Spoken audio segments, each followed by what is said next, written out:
Yo, yo, yo, yo! What's up? Welcome sa aking channel. Ako nga po pala si Jake Idson Killing and welcome sa aking vlog. Ta ta ta ra ta ra ta ta ta. So yun mga idol, ex-trainee ka ba? Gusto mo bang bumalik ng Japan? Kung gusto mong bumalik ng Japan, panoorin mo yung video ko. Ta ta ta ra ta ra ta ta ta. But before that mga idol, please don't forget to subscribe and click the bell notification para may update kayo sa mga future na videos ko. So yun mga idol, maaari na bang makabalik ang mga ex-trainee sa Japan? So magpapakilala nga po pala ako, first and foremost mga idol, ako nga po pala si Jake. Isa po akong ex-trainee sa Japan mula noong 2015 hanggang 2018, nagtrabaho ako sa Japan ng 3 taon. So yan mga idol, ngayong araw, pag-uusapan natin kung ano yung mga paghahanda na gagawin mo para makabalik ka ng Japan. So ayun mga idol, sa dami-dami nga naman ng mga nagre-recruit ngayon sa Facebook or sa mga social media platforms.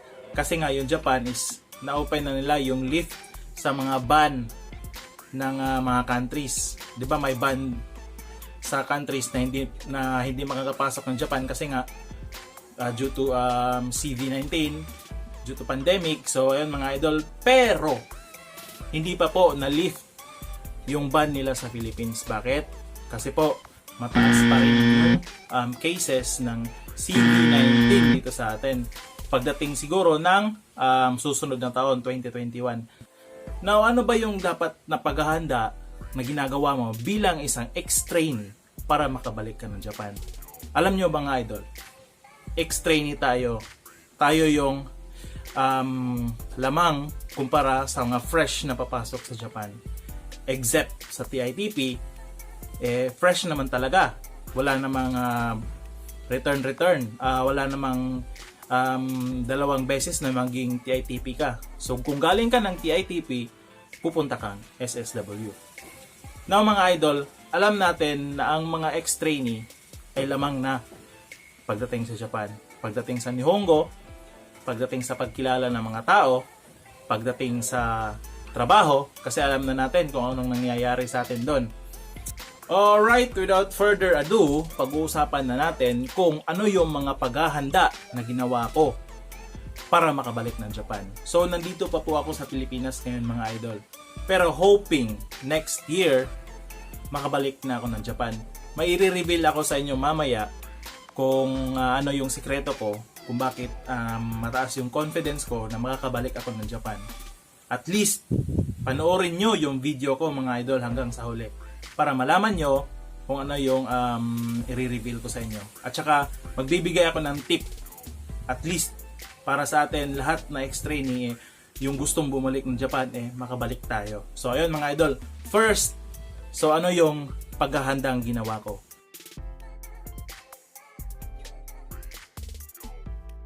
So number 1, documents. Kasi nga, andito pa tayo sa Pilipinas ngayon, wala pang kasiguraduhang makakabalik tayo ng Japan.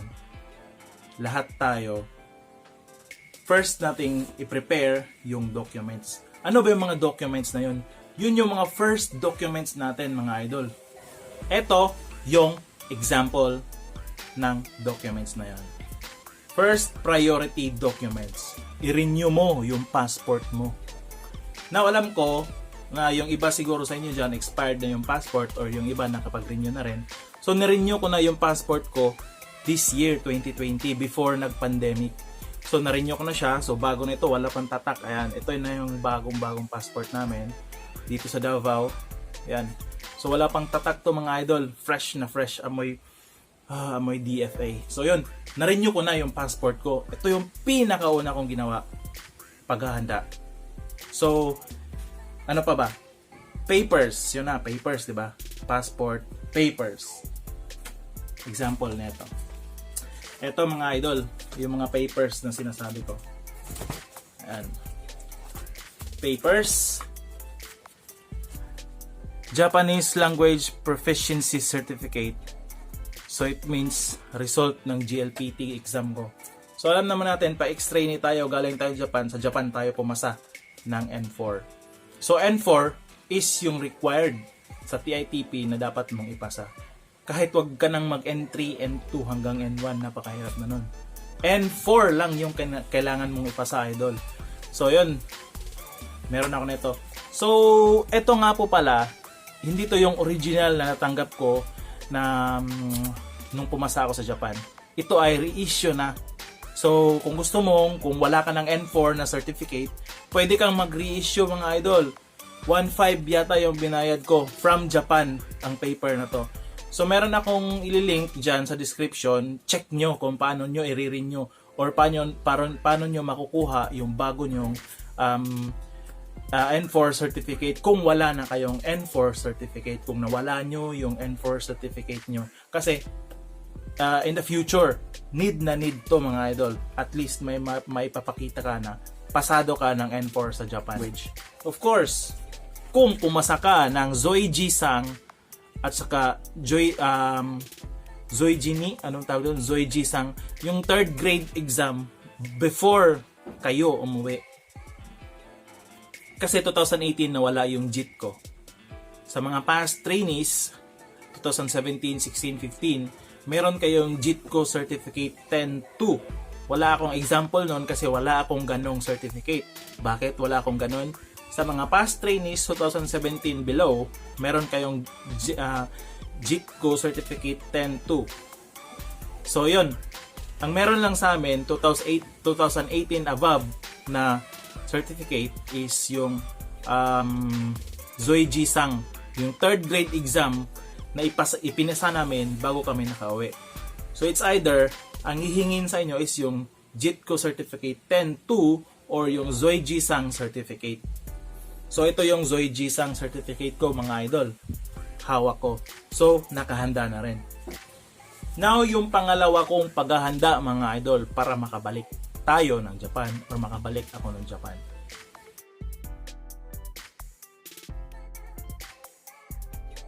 Look for SSW offers. So, anong ibig sabihin nun? Naghanap ako ng mga company sa Japan or ng mga agencies dito sa Pilipinas na nag-o-offer ng specified skilled worker. So yun, paano ko ginawa yun? Ganito, mga idol, nagre-research ako sa internet, sa POAA, sa OWA, which is napaka-disappointing naman sa ngayon. Sa ngayon, napaka-disappointing. Bakit?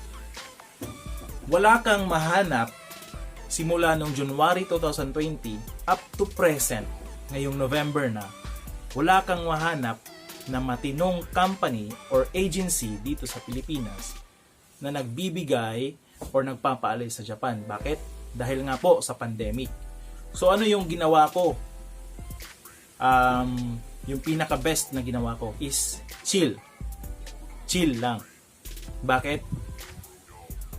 Wala pa akong nakikitang SSW na galing sa Pilipinas na pinaalis papuntang Japan.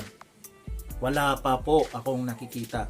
Kung kayo meron man, pwede nyo pong sabihin sa akin.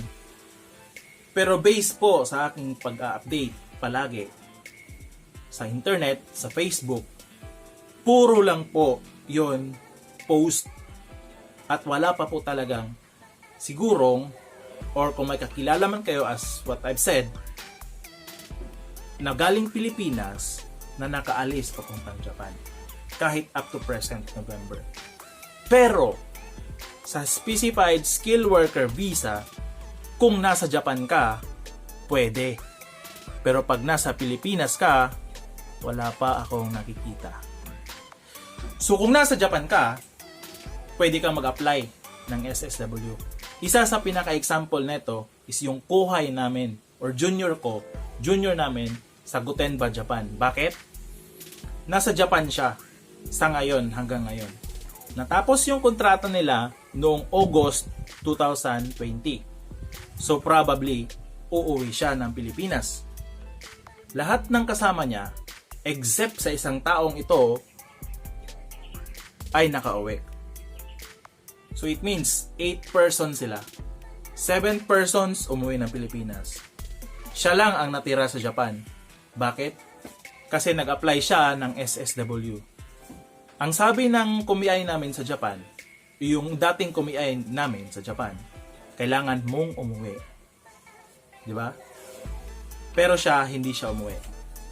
Kasi merong validity or 6 months yata yon or 3 months. Hindi ako sure ha.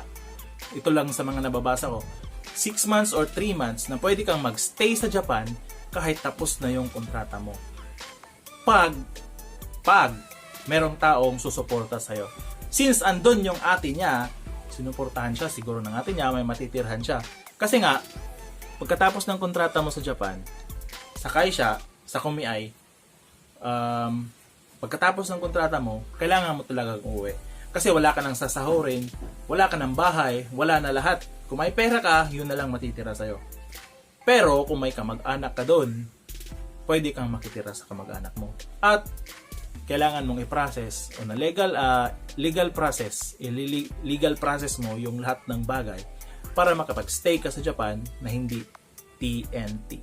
So yun mga idol, yun yung isa sa pinaka-example ko sa paghahanap ng SSW sa ngayon. Sa ngayon, up to present November na ngayon, mag-December na, wala pa akong naririnig na Pinoy na pinapaalis. It's either TITP or SSW from the Philippines, go to Japan. Pero pag nasa Japan ka, nag-apply ka ng SSW, pwede. Yun yung mga nakikita nyo sa Facebook na sinasabing may SSW na. Pero yung applicant is presently nasa Japan din. So yun mga idol, para maiwasan yung ma-scam, ma-recruit, sa mga illegal recruitment, wag kang magbigay ng pera kung walang kasiguraduhan. Kasi may scam ka lang. Make sure na mauna muna silang umalis bago ka. Yan yung payo ko sa inyo mga idol. Kasi yan din yung nasa sarili ko. I'll make sure na mauna kayong umalis bago ako. At least nakita ko na talagang legit na yun. Nakaalis sila. So yun yung pangalawa na ginawa ko na paghahanda para makaalis, para makabalik ng Japan. Chill lang muna tayo ngayon. Paunahin muna natin silang umalis. Tapos tayo naman yung susunod. Doon na tayo gumawa ng action. So yun yung pangalawa. Punta naman tayo sa pangatlo mga idol. So ngayon, ito na yung pangatlo. So alam nyo ba yung Prometric exam? Or para sa Specified Skill Worker Prometric exam. So, kumbaga meron tayong dati, nung TITP tayo, meron tayong tinatawag na kailangan natin ipasa yung GLPT. So aside sa GLPT, ngayong SSW, kung ex-trainee ka, tapos pasado ka na sa GLPT, hindi mo na kailangang mag-GLPT ulit kasi pasado ka na. So ang kailangan mong exam, kailangan mong mag-register sa Prometric exam. So bakit kailangan mong mag-register? Kasi kapag ex-trainee ka, tapos yung bago mong a-applyan is hindi related sa dati mong trabaho, hindi related sa dati mong skill, of course, magte-take ka ng Prometric exam. Ano ba yung mga available sa Prometric exam? Building Cleaning Management. Yung BCM. Parang Building Cleaning Management ba yun? Merong Carpentry. Caregiver. Merong Fishery. Farming. Yun. Example lang yun mga idol. So, kasi nga, halimbawa sa akin, yung dati kong trabaho sa Japan, Factory Sheet Metal Works, which is, pasok naman yan sa 14 categories ng Prometric exam. So, nandun yan siya. Kaso nga lang, yung pinaka-common ngayon na kinukuha nila is BCM, nursing, at saka, nursing hindi, caregiver, at saka farming. So, kailangan mong mag-take ng Prometric exam kung bago na yung skills mo na applyan. So ililink ko sa description kung paano ka mag-register sa Prometric. Ano? So may link dyan mga idol, lalagyan ko ng description bawat link. Tapos dyan nyo makikita kung ano o paano, kung makakatulong yan sa inyo kasi kailangan nyo mag-register sa Prometric. So yan din yung pangatlong paghahanda na ginawa ko. Nag-register na ako sa Prometric exam. May mga exam sites naman yan. Meron sa Manila, Metro Manila, meron sa Cebu, meron sa Davao. 1,500 pesos yung bayad sa bawat schedule. Check nyo sa website ng Prometric mga idol. Doon nyo makikita lahat ng infos. Hindi ko maibibigay sa inyo lahat ng infos ngayon kasi doon lang din ako nagbabasa. Para hindi ako magkamali, wala akong masabing mali, doon nyo i-check sa Prometric website. So ayun mga idol, yun yung pangatlong ginawa kong paghahanda. So check naman natin yung pang-apat na paghahanda na ginawa ko. Ayun mga idol, so pang-apat. So before kami umuwi ng Pilipinas, before nag-end yung contract namin sa Japan, tinanong kami ng old kaisya namin kung gusto ba naming bumalik sa company na yon. Of course, gusto namin yung trabaho doon. Gusto namin yung environment, gusto namin yung pasahod, may overtime, at masayang kasama yung mga kasama naming Hapon doon. May mga nakaaway din kami, nakasagutan, ganon. Pero mostly, masaya yung mga moments. Kaya, before kami umuwi ng Pilipinas, tinanong kami ng kaisya namin, gusto ba namin bumalik sa kaisya namin? Gusto ba namin magtrabaho ulit doon? Of course, sinagot namin oo. Syempre, gusto namin bumalik. Now, hindi kami nag-expect na mangyayari yon. So, ang nangyari, 2019, nag-contact ako sa dati naming Sukubatcho. Ang sabi, tinanong ko kung makakabalik pa ba kami. So, ayun. Ang sabi, makakabalik daw kami. Pero, ipaprocess yon. Dumating ngayon, 2020, November, kamakailan lang, nag-chat sa amin ulit yung dati naming kumiay or accepting organization namin sa Japan. So, nag-chat sa amin lahat kaming first batch at saka second batch ng kaisya namin. So, ang sabi, nakita daw nila yung names namin doon sa agency sa Japan na ang sabi,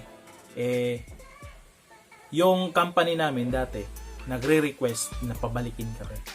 So, di ba? Ang saya sa feeling na yung pinaghirapan namin noon sa Japan, yung pagod, yung puyat, yung mga bakayaro. Meron talagang ganun eh. Pag nagkakamali ka, ano, bakayaro! Ganun. May mga ganun, hindi kami sumasagot sa mga namin, sa mga kasama naming Hapon. Minsan nagrarason kami pero hindi kami nangaaway. Nagbunga. So, nagustuhan ng mga Hapon yung performance namin, yung first batch at saka second batch. So, nirequest nila kami na pabalikin doon. So, yun yung paghahanda. Pang-apat na paghahanda na ginawa ko. Bakit confident ako na makakabalik ako ng Japan pagkatapos ng pandemic? So, yun mga idol. Hindi man ganoon kapareho yung destiny natin para makabalik ng Japan. At least, nandito ako mag-update kung ano yung pinaka-legit na agency.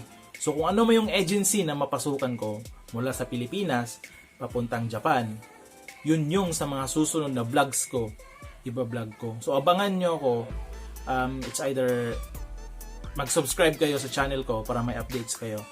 So abangan nyo ako sa mga susunod na updates ko kasi mula sa agency na yan, mula sa agency namin dito sa Pilipinas, pabalik sa Japan, tutulungan ko kayo sa mga ex-trainee. Asahan nyo mga idol, mag-update ako kung ano yung mga magandang balita para sa atin para makabalik tayo ng Japan. So at least sa akin mga idol, nakikita nyo, confident ako na makakabalik ako ng Japan. Confident kami na sa group namin kasi may request galing sa company namin. So mag-subscribe kayo sa channel ko mga idol. Panoorin nyo yung vlogs ko regarding sa paano tayo makakabalik ng Japan. Hanggang sa makabalik ako ng Japan, magba-vlogs ako para makatulong sa mga kasama nating ex-trainee na gusto pa rin bumalik ng Japan. So yun yung pang-apat ko na paghahanda mga idol. So ayun mga idol, yung pang-lima kong paghahanda na ginagawa para makabalik ng Japan, makabalik tayo ex-trainee sa Japan is mag-review ng Japanese language. So yun yung pang-lima ko. So yun kasi yung pinaka-importante kasi nga nasa Japan yun. Mahina pa naman sa English yung mga Hapon, hindi rin naman sila nagtatagalog, hindi rin naman sila nagbibisaya. So ayun, review ng Japanese language. So andito kompleto sa akin, meron akong N5 na book, meron akong N4 na book, meron akong N3 na book, tsaka mga test questions ganun. So yun na yung pang-lima kong ginagawa. So hopefully mula ngayon hanggang 2021, kasi tentative ang sinabi ng dati naming supervisor sa Japan, tentative August 2021 kami makakabalik. So mula ngayong buwan hanggang sa August 2021, 9 months na lang yon mga idol. So kahit 9 months pa yon, ang sabi nga ni Sensei, pwedeng mapabilis. Pero ang pinakamatagal is August, sabi niya, 2021. Pero at least yon, nagre-review ako ng Japanese language ko. So yun mga idol, hanggang dito na lang muna yung video ko. At saka huwag niyong kalimutang mag-subscribe sa aking channel at i-click niyo yung bell notification para ma-updates kayo sa mga susunod na vlogs ko regarding sa paano ba makabalik yung mga ex-trainee sa Japan. Sundan niyo ako mga idol, promise, mag-update ako kung ano yung magandang balita mula sa agency ko dito sa Pilipinas, tapos agency ko sa Japan. Hindi ko muna sasabihin kung anong agency yun mga idol ngayon kasi medyo wala pa akong maipapakitang proof talaga sa inyo. Pero pag nakabalik ako ng Japan mga idol, that's the best proof na mapapakita ko sa inyo. Please don't forget to subscribe in my channel and click nyo yung bell notification ring para may updates kayo sa mga susunod na videos ko. Ta ta ta ta ta ta ta.